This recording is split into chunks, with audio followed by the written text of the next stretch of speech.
These are some of the common mistakes that can be avoided when joining our resume workshop. The mistakes that I made were that I included my photo and my status on my resume.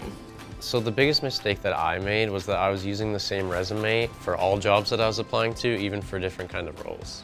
By taking the workshop, I learned how to target my resume to specific positions, and I also learned what to include under the experience and education sections. So what I learned from the workshop is what to include in my resume and what not to include, as well as what skills I should highlight to cater my qualifications to the job that I'm applying to. Attending my interview workshop taught me how to prepare for virtual and in-person interviews.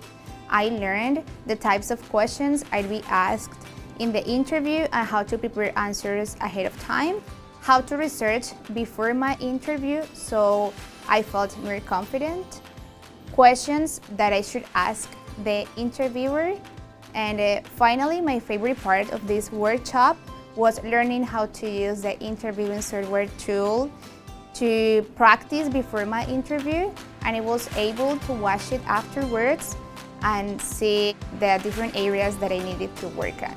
I didn't realize how important of a tool networking is in my job search. The networking workshop has taught me the importance of networking, the tools and techniques, how to build my networking connections, how to make the most of the networking that I already have and build on them, and how to develop my elevator pitch when initiating conversations with my employers.